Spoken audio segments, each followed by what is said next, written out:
Film dimulai dengan menampilkan seorang remaja yang bernama Miko. Dia disuruh ibunya untuk ikut berlibur dengan saudaranya, dengan tujuan untuk mengawasi saudaranya agar tidak nakal ketika menginap di sebuah villa bersama teman-temannya. Namun kenyataannya, saudaranya yang bernama Vicky dan temannya yang bernama Jerry, merasa kurang lengkap apabila liburan mereka tanpa ditemani oleh seorang wanita.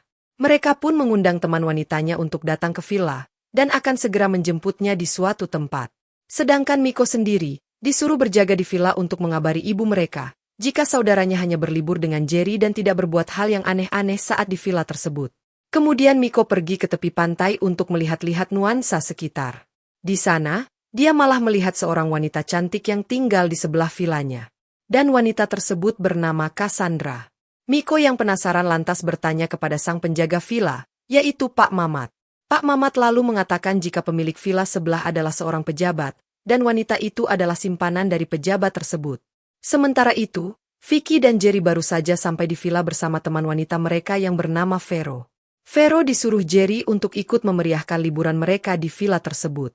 Lalu pada malam harinya, mereka akan makan malam bersama. Vicky lalu menyuruh Miko untuk memanggil Jerry dan Vero. Namun saat Miko mencarinya, dia tidak menemukan mereka berdua di sekitaran villa. Ternyata Jerry dan Vero sedang adu panco di semak-semak, sehingga Miko kesulitan untuk menemukannya. Miko lalu pergi ke villa sebelah untuk mencari mereka berdua, namun yang dilihatnya hanyalah Cassandra yang sedang makan malam dengan sang pejabat yang bernama Roy. Sementara itu, Cassandra dan Roy baru saja selesai makan malam. Cassandra pun meminta Roy untuk bermalam di villa, namun Roy menolak permintaan dari Cassandra, dikarenakan ia takut jika istrinya tahu apabila dirinya sedang bersama wanita lain di villa tersebut. Kemudian sebelum pulang, Roy pun mengajak Cassandra untuk adu panco terlebih dahulu. Terlihat Cassandra merasa kecewa, dikarenakan Roy datang hanya untuk adu panco. Namun suka tidak suka, Cassandra pun harus menurutinya, dikarenakan biaya hidup keluarganya semua bergantung kepada Roy. Keesokan harinya, Cassandra pun memanggil Miko untuk berkenalan, karena Miko terlihat selalu kesepian di depan villanya. Sesudah berkenalan, Miko pun mengatakan jika ia merasa penasaran dengan Cassandra sejak pertama kali melihatnya. Sesudah mengobrol, kemudian Cassandra pamit kepada Miko dan masuk ke villa untuk bersiap-siap menyambut kedatangan Roy. Lalu Cassandra menelpon Roy dan menanyakan perihal kedatangannya ke villa. Tapi Roy yang sedang sibuk belum bisa memberikan kepastian apakah dia jadi datang ke villa atau tidak. Cassandra yang merasa kesal setelah mendengar jawaban Roy, dia pun keluar villa untuk menenangkan diri. Kebetulan saat itu Miko berada di sana juga. Cassandra lalu memanggil Miko untuk datang menemuinya. Kemudian Cassandra menanyakan kepada Miko, apakah ia ada kesibukan dengan teman-temannya atau tidak. Lalu Miko pun menjawab jika ia hanya bersantai saja seharian ini. Mengetahui hal tersebut, Cassandra lalu mengajak Miko ke villanya. Di sana mereka pun makan bersama dan menghabiskan waktu bersama-sama. Setelah selesai makan, Cassandra lalu cerita kepada Miko tentang hubungannya dengan Roy, di mana hubungannya saat ini belum mendapatkan kepastian meskipun sudah berjalan selama 3 tahun. Miko pun berkata jika Roy sebenarnya tidak serius dengannya, dikarenakan selama 3 tahun Roy belum memberikan kepastian, mungkin Roy hanya ingin adu panco saja dengan Cassandra. Mendengar perkataan Miko tersebut, Cassandra pun merasa marah dan kemudian meninggalkan Miko begitu saja.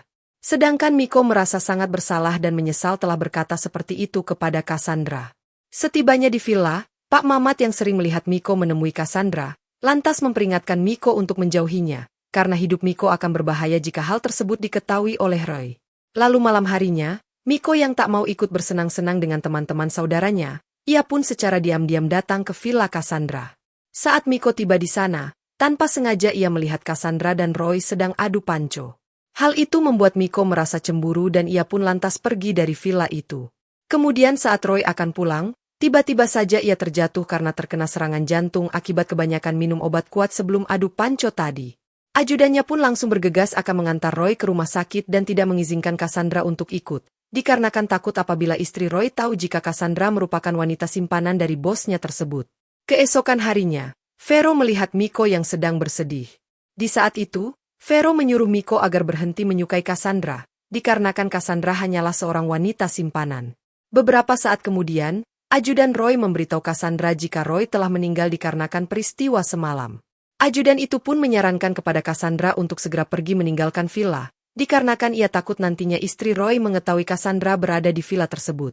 Sementara itu, Pak Mamat yang mendapat informasi terkait penghuni villa di sebelah yang meninggal, lantas menceritakannya kepada mereka semua. Kemudian Miko pun menemui Cassandra yang terlihat sedang bersedih. Ia pun lalu bertanya dan memastikan berita meninggalnya Roy kepada Cassandra. Cassandra yang terus menangis merasa kebingungan akan masa depannya yang kini telah ditinggal oleh Roy. Miko pun mencoba menenangkan Cassandra dan mengatakan, jika semuanya ini akan baik-baik saja. Sesudah perasaan Cassandra mulai membaik, dia pun mengajak Miko untuk adu panco bersama. Setelah itu, Miko pun pulang dengan senyum bahagia, karena dia telah berhasil adu panco dengan Cassandra. Keesokan harinya, Miko akan menemui Cassandra kembali, tapi dia melihat villa itu sudah tertutup dan Cassandra sudah pergi dari villa tersebut. Ajudan Roy juga datang untuk menjemput Cassandra, namun saat itu ternyata Cassandra sudah tidak ada. Sementara di luar villa, Miko yang merasa kehilangan hanya bisa menatap villa itu untuk terakhir kalinya. Dan, film pun selesai.